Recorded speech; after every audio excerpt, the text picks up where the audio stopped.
अंतरराष्ट्रीय युवा विद्वान, जैन दर्शन में यूनिवर्सिटी टॉप व गोल्ड मेडलिस्ट, जैन सिद्धांत एवं न्याय विषयों को सरलता से समझाने वाले, यूएसए, इंग्लैंड, ऑस्ट्रेलिया आदि अनेक देशों में जैन धर्म की महती प्रभावना करने वाले, पंडित टोडरमल पुरस्कार, युवा विद्वत रत्न आदि अनेक पुरस्कारों से सम्मानित मूर्धन्य विद्वान डॉक्टर संजीव कुमार गोधा जयपुर द्वारा जानिए धर्म का मर्म।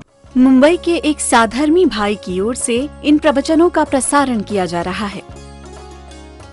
नमो अरिहंताणम, नमो सिद्धाणम, नमो आयरियाणम, नमो वज्रायाणम, नमो लोये सव्यसाहुणम। ओकारं बिंदु संयुक्तं नित्यं ध्यायन्ति योगिनः, कामदं मोक्षदं चैव ओंकाराय नमो नमः। अविरल शब्द खनोग प्रक्षालित सकल भूतल मलकलंकः, मुनिभिरुपासित तीर्था सरस्वती हरतु नो दुरितान्। अज्ञानतिमिरान्धानां ज्ञानाञ्जन शलाकया चक्षुरुन्मिलितं येन तस्मै श्री गुरुवे नमः। श्री परम गुरुवे नमः। परम्पराचार्य गुरुवे नमः। सकल कलुष विध्वंसकं श्रेयसां परिवर्धकं धर्म संबंधकं भव्य जीव मनः प्रतिबोधकारकं पुण्य प्रकाशकं पाप प्रणाशकमिदं शास्त्रं श्री संयम प्रकाश नामधेयम्। अस्य मूल ग्रंथ कर्तारः हैं श्री सर्वज्ञ देवास, तदुत्तर ग्रंथ कर्तारः हैं श्री गणधर देवाः, प्रतिगणधर देवास, तेषां वचनानुसारमासाद्य आचार्य श्री कुंद कुंदामनाये आचार्य सूर्य सागरेण विरचितं श्रोतारः सावधानतया शृण्वन्तु। मंगलम भगवान वीरो, मंगलम गौतमो गणी, मंगलम कुंद कुंदाद्यो जैन धर्मोस्तु मंगलम। सर्व मंगल मांगल्यम सर्व कल्याणकारिकम प्रधानम सर्व धर्मानां जैनम जयतु शासनम, जैनम जयतु शासनम, जैनम जयतु शासनम। संयम प्रकाश नामक ये ग्रंथ है, आचार्य सूर्य सागर जी द्वारा लिखा हुआ। यह श्रावकों के लिए उत्कृष्टतम ग्रंथ, और इस ग्रंथ के आधार से यहाँ हम कल ऐसी चर्चा कर चुके हैं कि मिथ्यात्व के समान कोई शत्रु नहीं है, मिथ्यात्व के समान हमारा कोई दुश्मन नहीं है, मिथ्यात्व के समान हमारा कोई बैरी नहीं है, मिथ्यात्व के समान हमारा कोई अहित करने वाला नहीं है, और सम्यक दर्शन के समान कोई मित्र नहीं है। इसलिए हे भव्य जीवों, सम्यक दर्शन की प्राप्ति के लिए निरंतर प्रयत्न करते रहो। जैसे भी बन पड़े सम्यक दर्शन की प्राप्ति के लिए प्रयत्न करो। क्या होता है सम्यक दर्शन, क्या स्वरूप है सम्यक दर्शन का, हम करेंगे विस्तार से चर्चा। लेकिन सम्यक्त्व के बिना, श्रद्धा के बिना एक कदम भी हम नहीं बढ़ सकते हैं। देखिए, जब यहाँ रोग कहा गया, चार बातें कही थी कल। मिथ्यात्व के समान शत्रु नहीं, मिथ्यात्व के समान जहर नहीं, मिथ्यात्व के समान रोग बीमारी नहीं, और मिथ्यात्व के समान कोई अंधकार नहीं। इसे यदि उल्टा कर लिया जाए तो बहुत स्पष्ट शब्दों में कहा जा सकता है कि सम्यक दर्शन के समान कोई मित्र नहीं, सम्यक दर्शन के समान अमृत नहीं, सम्यक्त्व ही जीव ही निरोगी है, और सम्यक्त्व के समान कोई प्रकाश नहीं। इस तरह से इन चारों बातों को उल्टा किया जा सकता है। आज कुछ और महत्वपूर्ण बातों की तरफ बढ़ रहे हैं। आप लोगों की सबकी उपयोग की एकाग्रता चाहिए।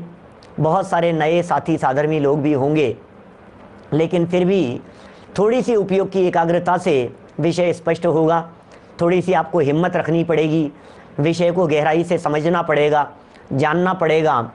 जिनागम है, जिनवाणी है, भगवान महावीर स्वामी की वाणी है, एक एक शब्द साक्षात दिव्य ध्वनि से उतर करके आया है, समझने के लिए है। मुझे मालूम है थोड़ी सी ऐसी लगेगी बात, अरे भाई साहब थोड़ा सा कठिन हो रहा है, थोड़ा, अरे कुछ कठिन नहीं है। कठिनाई से भागेंगे तो काम नहीं चलेगा, लेकिन यदि जुड़े रहेंगे तो कुछ नए शब्दों का परिचय भी होगा, नए शब्दों की जानकारी भी होगी, नई नई बातें सीखने को भी मिलेगी। कॉपी पेन साथ में रख करके सीखने के लिए तैयार हो जाइए। एक बात जरूर कहना चाहता हूँ, ये जो सम्यक दर्शन है जिसके संबंध में कल ये बात कही थी, ये आंतरिक परिणति का नाम है, उपयोग के अंतर्मुखी पने का नाम है।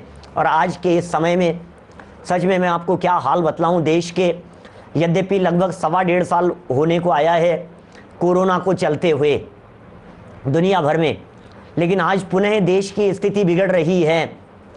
जगह जगह लॉकडाउन की स्थिति हो रही है। कारण क्या है? असंयम। कारण क्या है कोरोना का? असंयम। चाहे वो खान पान संबंधी असंयम हो, चाहे घूमने फिरने संबंधी असंयम हो। यदि असंयम है जीवन में तो समझ लीजिए कोरोना को निमंत्रण है। आप घर में रहिए, संयम से रहिए, घर में खाइए, शुद्ध खाइए। होटलों में खाते हैं, जगह जगह रेस्टोरेंटों की तरफ भाग रहे हैं, बाजारों में भाग रहे हैं, घूम रहे हैं, घूमने के लिए जा रहे हैं, तो होगी ही ना ये सारी परेशानियां। सावधान रहिए भाई साहब, अपने में रहिए, अंदर में रहिए, सुरक्षित रहिए।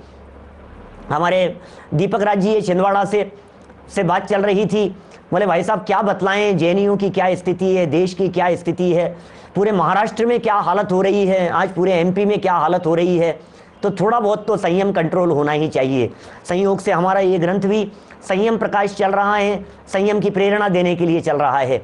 सच में यदि जीवन में संयम होगा, अरे जीवन में संयम होगा तो कोरोना रूपी रोग नहीं आएगा। ध्यान देना क्या कह रहा हूं। जीवन में, लाइफ स्टाइल में यदि संयम होगा तो कोरोना रूपी रोग नहीं आएगा।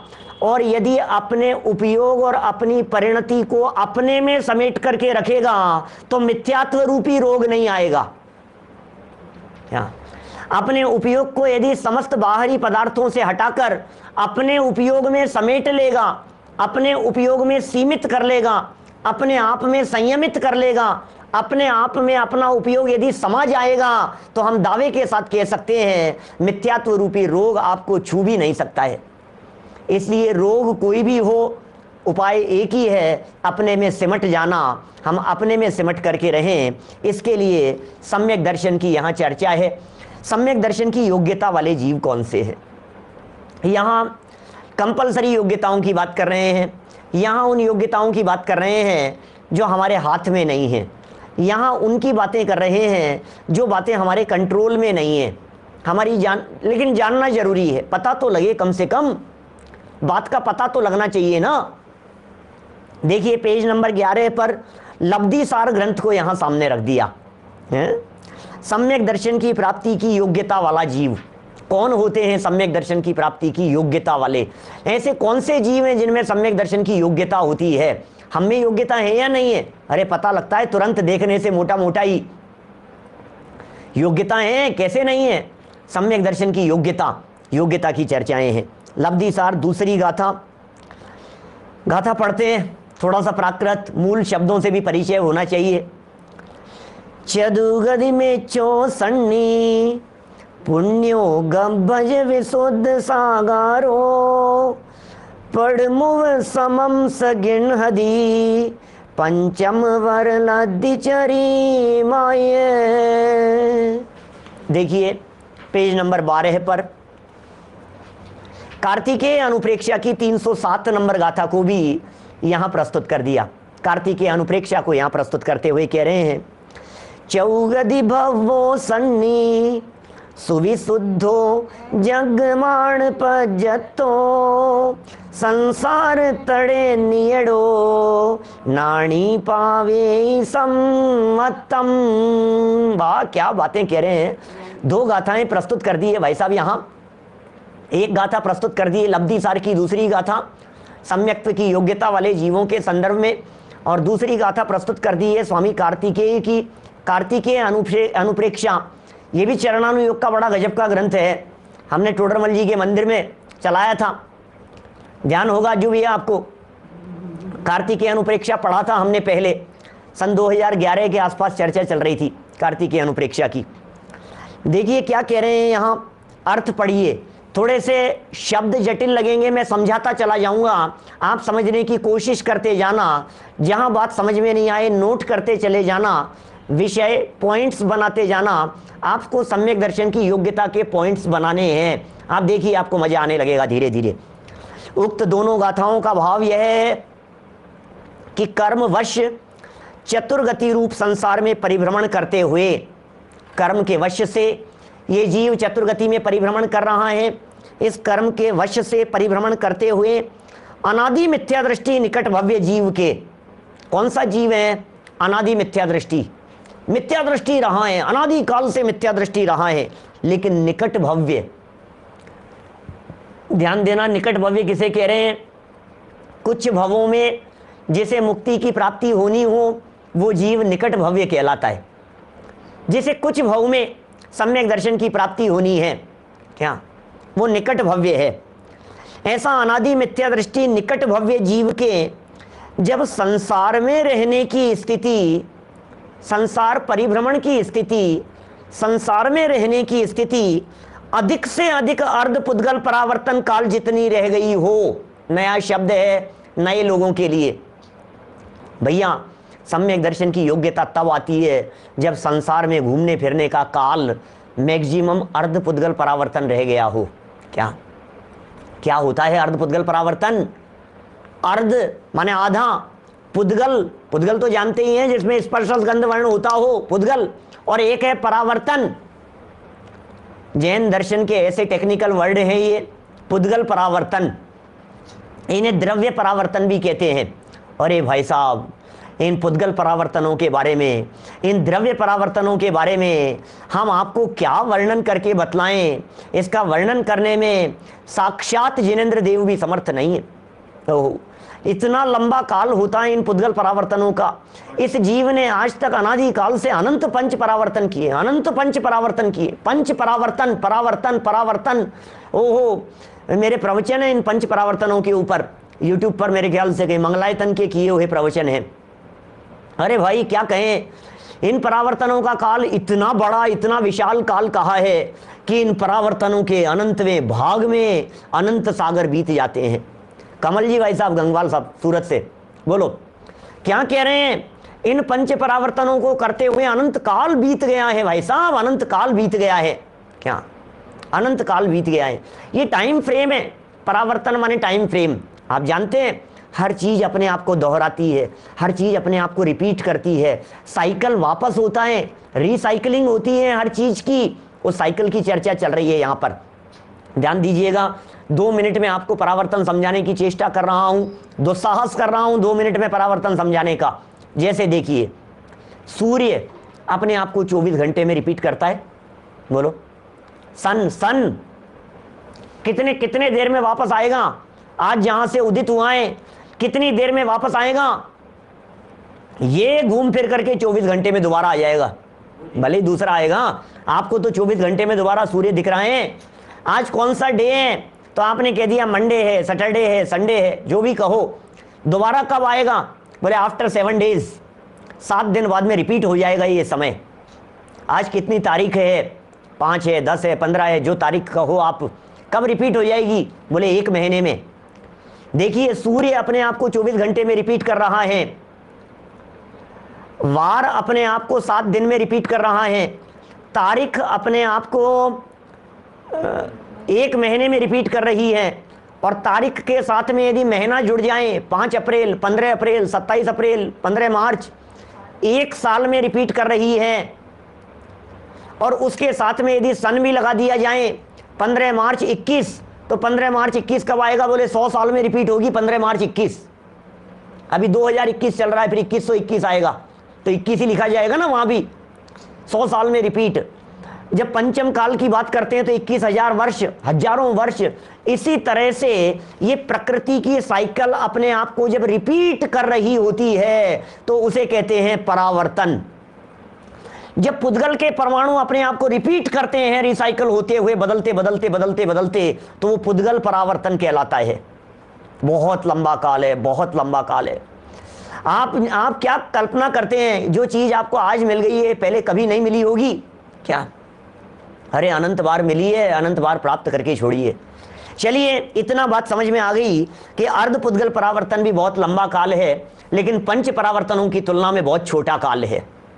ठीक है, जब इस जीव का संसार में रहने का काल अर्ध पुद्गल परावर्तन रह गया हो, पहली योग्यता है ये, तब प्रथम उपशम सम्यक्त्व को धारण करने की योग्यता होती है। यह पहली काल लब्धि है। काल लब्धि माने टाइम, टाइम फ्रेम की दृष्टि से यदि बात करो तो यह प्रथम अवसर है इस प्रकार का सम्यक दर्शन की प्राप्ति का। माने पहली योग्यता चाहिए सम्यक दर्शन के लिए, आपका संसार में घूमने का काल अर्ध पुद्गल परावर्तन से कम रह गया हो। अब भाई साहब हमें कैसे पता लगेगा? अरे तुम्हें क्या पता करना है, शास्त्रों की बातें शास्त्र के प्रमाण से जान लिए और क्या करना है। दूसरी बात देखिए, इस प्रथम काल लब्धि की प्राप्ति होने के पश्चात जब यह जीव पर्याप्त देव, अब सुनना, ये तो हो गया टाइम पीरियड, तो उसके अंदर दायरे में आ गए हम लोग सब। अब इतना होने पर जब यह जीव पर्याप्त देव माने देवगति के अंदर हो, या फिर नारकी हो, पर्याप्तक अवस्था हो, अथवा संगी पर्याप्तक गर्भज मनुष्य या त्रियंच हो, ये योग्यताओं की चर्चा चल रही है। चारों गतियों में सम्यक दर्शन प्राप्त किया जा सकता है। उपशम सम्यक तो चारों गति के जीव कर लेते हैं। मैंने शायद फर्स्ट क्लास में आपको इसकी ये बात कही थी, संयम प्रकाश की आज छठी क्लास है ना, पहली क्लास में मैंने ये कही थी आपको चर्चा, सम्यक दर्शन की प्राप्ति चारों गतियों में हो जाती है, संयम सिर्फ और सिर्फ मनुष्य गति में होता है। क्या सिर्फ मनुष्य गति में होता है संयम? इसलिए मनुष्य जीवन संयम अंगीकार करने के लिए मिला है, सम्यक दर्शन पूर्वक संयम अंगीकार करने के लिए मिला है। क्या सम्यक दर्शन पूर्वक संयम अंगीकार करने के लिए मनुष्य जन्म मिला है। सम्यक दर्शन की महिमाएं भी अभी आपको बतलाएंगे, सम्यक दर्शन के भेद प्रभेद भी बतलाएंगे। जरा पहले योग्यताओं की थोड़ी सी चर्चा कर लेते हैं। गर्भज जीव होने चाहिए। देखिए, मैं आपको एक बात और बतलाना चाहता हूं, बहुत सारे जीव ऐसे होते हैं जो गर्भज नहीं होते। बहुत सारे जीव ऐसे होते हैं जिन जीवों का गर्भ से जन्म नहीं होता, बिना गर्भ के जन्म हो जाता है। नए नए लोगों को तो आश्चर्य लग रहा होगा, पंडित जी क्या कह रहे हो आप कि हाँ मक्खी मच्छर कीड़े मकोड़े ये वातावरण से जन्म ले लेते हैं। अरे छोटे छोटे जीव नहीं, कई ऐसे विशाल विशाल जीव भी, स्वयंभू रमण समुद्र में जैसे जीव, वे जीव भी सम्मूर्छन एक शब्द है, टेक्निकल वर्ड है थोड़ा सा, सम्मूर्छन होते हैं, माता पिता नहीं होते उनके, बिना माता पिता के ही जन्म ले लेते हैं। क्या बात कर रहे हो? हाँ जी, लेकिन सुनो, जो जीव सम्मूर्छन होते हैं उन सम्मूर्छन जीवों में ये प्रथम उपशम सम्यक दर्शन की योग्यता नहीं होती। क्या अनादि मिथ्या दृष्टि सम्मूर्छन जीव वो सम्यक दर्शन नहीं ले सकते। सम्यक दर्शन के लिए तो गर्भज जीव चाहिए। गर्भज माने क्या? माँ बाप, माँ के गर्भ से जिनका जन्म हुआ हो उनका नाम गर्भज। गर्भ जय माने जन्म लेना, गर्भज गर्भ से जन्म लेना। जिस जीव ने मां के गर्भ से, मां के पेट से जन्म लिया हो वो सब गर्भज जीव कहलाते हैं। क्या जो भी गर्भज जीव हैं वे सब सम्यक दर्शन की प्राप्ति कर सकते हैं। ख्याल में आ रही है बात? देखिए यहां क्या कह रहे हैं, सुनिए। मनुष्य हो या त्रियंच हो, गर्भज होना चाहिए, पर्याप्तक होना चाहिए, एवं साकार ज्ञानोपयोग सहित हो, माने जागृत अवस्था वाला हो भैया, जागृत अवस्था वाला होना चाहिए, ज्ञानोपयोग होना चाहिए, उपयोग की एकाग्रता होनी चाहिए, तथा क्षयोपशम लब्धि के प्रथम समय से लेकर, अब सुनना जरा क्या कह रहे हैं ये हैं, क्षयोपशम लब्धि के प्रथम समय से लेकर बढ़ती हुई परिणामों की अनंत गुनी विशुद्धता से पांचवी करण लब्धि के उत्कृष्ट भाग रूप अनिवृत्तिकरण परिणामों के अंतिम समय में स्थित हो। क्या क्या कह दिया भाई साहब? हो सकता है नए लोगों को थोड़ा कठिन लगे, कठिन नहीं है, सिर्फ नाम याद करना है आपको। 5 प्रकार की लब्धियां होती है भाई साहब सम्यक दर्शन के पहले। क्या रिपीट करके सुनना आज के प्रवचन को, कठिन लग रही हो तो रोक रोक करके सुनना, स्लो करके सुनना, वापस में रिवर्स करके सुनना। सम्यक दर्शन 5 लब्धियों पूर्वक होता है। अब आप कहेंगे लब्धियां क्या होती है? ये कुछ विशिष्ट प्रकार की क्वालिफिकेशन होती है, और यदि इन 5 लब्धियों के बारे में विशेष आप लोगों को जानना हो तो मोक्ष मार्ग प्रकाशक ग्रंथ के ऊपर जो प्रवचन है प्लेलिस्ट में, उसमें प्रवचन नंबर 283 से लगभग 12-15 प्रवचनों में इन लब्धियों की चर्चा है। लगभग 15 प्रवचन मिलेंगे आपको, 13-14-15 प्रवचन, 12-15 प्रवचन, लब्धियों की चर्चा मिलेगी वहां। क्षयोपशम, विशुद्धि, देशना, प्रायोग्य, करण लब्धि। अब ये क्या होती है करण लब्धि? क्या होता है करण लब्धि का समय? समझ लो बस, कुछ होता है, समझ लीजिए बस, इस प्रकार की कुछ योग्यता होती है। क्या कोई ना कोई योग्यता होती है इस करण लब्धि वाले के, जो अपने पकड़ में नहीं आती, केवल ज्ञानियों के पकड़ में आती है, इतना सा समझ लेना चाहिए। आगे देखिए, भावों में पीत पद्म शुक्ल लेश्या का धारक हो। सुनो सुनो, मजेदार बातें हैं, अभी बहुत मजेदार बातें आने वाली है। ये क्या कह रहे हैं, बोले कुछ लेश्याओं में, लेश्या क्या होता है भाई साहब? लेश्या नया शब्द है नए लोगों के लिए। लेश्या क्या चीज है? अरे भाई साहब 6 प्रकार की लेश्याएं होती है। अब जरा कभी किसी तीर्थ क्षेत्र पर कहीं मंदिर में कहीं कोई चित्र बने हुए जहां हो, वहां आप गौर कीजिएगा, वहां पर आपको एक पेड़ बने हुए दिखाई देते हैं। 2 पेड़ फेमस हैं, कभी प्रसंग बनेगा तो उसके ऊपर प्रवचन करूंगा, सिंगल प्रवचन। एक लेश्या वृक्ष, एक संसार वृक्ष। क्या होता है ये? 6 लोग हैं। सुनो, एक छोटी सी स्टोरी से समझाता हूं बात। 6 व्यक्ति थे, 6 मित्र थे। वे 6 मित्र घर से निकले, गांव से निकले, जंगल के रास्ते होते हुए दूसरे गांव में जा रहे थे।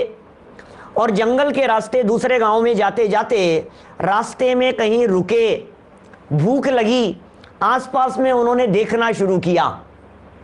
लकड़ियां काटने वाले लोग थे, लकड़हारे जैसे थे, कारपेंटर जैसे लोग थे। तो देखा आसपास में तो आम का पेड़ दिखाई दिया। तो उनमें से एक ने बोला, अरे आम का पेड़ है यहां। एक व्यक्ति ने कहा, चल चल चल, चिंता मत कर, मैं अभी पेड़ को काट देता हूं, पेड़ नीचे गिरेगा, अपन आम खा लेंगे। पहला व्यक्ति, 6 में से पहला व्यक्ति क्या बात कह रहा है? पेड़ काट दो, नीचे गिर जाएगा, पेड़ काम हो जाएगा। दूसरा व्यक्ति कह रहा है, मूर्ख है क्या, इतना विशाल पेड़ काटेगा? मैं ऊपर चढ़ता हूं, बड़ी शाखा को काट लेता हूं, उससे काम हो जाएगा। ये दूसरा व्यक्ति। तीसरे व्यक्ति ने कहा, अरे बड़ी शाखा की क्या बातें हैं, ये छोटी शाखाओं के अंदर देखो जरा, ये छोटी शाखाओं को काट लेते हैं। ये 3 व्यक्तियों की दृष्टि तो आम पर ही नहीं है। क्या समझ में आ रही है बात? 3 लोग जो है ना, पहले वाले, एक का नाम है कृष्ण लेश्या, एक का नाम है नील, एक ब्लैक कलर वाला है, एक नीले रंग वाला है, एक है कापोत, कबूतर जैसे रंग वाला है। कृष्ण, नील, कापोत। बोले इन तीनों लोगों की तो दृष्टि ही नहीं है आम के ऊपर, पेड़ में लगे हैं। चौथा व्यक्ति है पीत पद्म और शुक्ल वाला, चौथा, पांचवा और छठा। एक का पीला रंग है, एक का पिंक कलर है और एक का व्हाइट कलर है। 6 पेड़, आम के पेड़ के साथ में कुल्हाड़ी लेकर के काटते हुए लोगों के चित्र आपको मिलेंगे, यदि आप देखेंगे थोड़ा गहराई से तो ऐसे चित्र मिलेंगे। तो उनमें जो चौथा व्यक्ति है पीत लेश्या वाला, वो क्या कहता है, नहीं नहीं, ये आम का झुंड दिखाई दे रहा है, इस झुंड को काट लेते हैं, कितने खाएंगे। वो झुंड को तोड़ने की बात कर रहा था। पांचवा व्यक्ति पद्म लेश्या वाला क्या कहता है, अरे यार पूरे झुंड को क्यों तोड़ता है, इसमें जो पके हैं उनको तोड़ लेना, कच्चे कौन खाएगा, पके हुए आम खाएंगे अपन तो, पके हुए तोड़ लो। ये कौन? 5वें वाला व्यक्ति पद्म लेश्या। परिणाम कितने मंद हैं उसके।